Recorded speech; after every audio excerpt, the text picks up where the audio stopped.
চৰাইদেউৰ দীক্ষিতা বৰগোহাঁই এক জটিল ৰোগত আক্ৰান্ত হায়দৰাবাদত চিকিৎসাধীন চৰাইদেউ জিলাৰ হাপেখাতি অঞ্চলৰ ৰহন গোহাঁই গাঁৱৰ নিবাসী পিতৃ দিগন্ত বৰগোহাঁই আৰু মাতৃ জুৰি বৰগোহাঁইৰ কন্যা দীক্ষিতা বৰগোহাঁই এক জটিল ৰোগত আক্ৰান্ত হৈ হায়দৰাবাদৰ AIG হস্পিটেলত চিকিৎসাধীন হৈ আছে হাইস্কুল শিক্ষান্ত পৰীক্ষাত প্ৰথম বিভাগত সুখ্যাতিৰে উত্তীৰ্ণ হোৱা ছাত্ৰীগৰাকী অষ্টম শ্ৰেণীৰ পৰা এক অচিন ৰোগত ভুগি আছে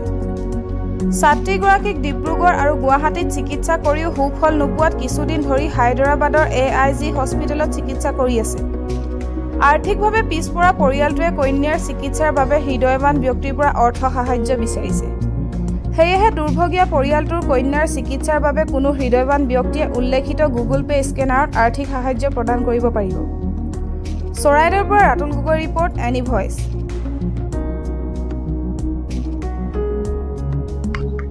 চৰাইদেউ জিলা ৰহন সোণাৰী ৰহন গোহাঁই গাঁও মোৰ নাম দিগন্ত বৰগোহাঁই মোৰ ছোৱালীৰ নাম দীক্ষিতা বৰগোহাঁই কিবা এটা ৰোগত ভুগি থকাৰ কাৰণে আৰু চিকিৎসা কৰিও মই বহুতো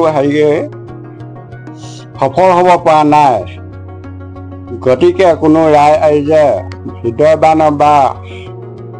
সহায় দিবলৈ যদি বিচাৰে তেতিয়াহ'লে আপোনালোকে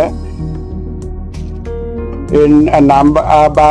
স্কেনাৰ দিয়া হ'ব তাত দিলেও দিব পাৰিব